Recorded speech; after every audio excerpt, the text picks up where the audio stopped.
going to go over the leg and lat stretch. So as the name explains, this really also hits the hip flexibility, but even the IT band, and you may even feel this a little bit in your lats and upper back. So to perform this, you're going to be facing a wall.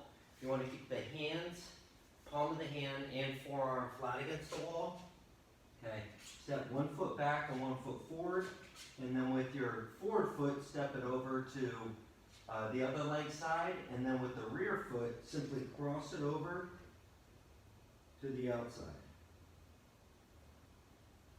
So I feel this in the hip. I even feel this a little bit in the IT band as well, and even my upper back. And then from there, you'll repeat on the other side.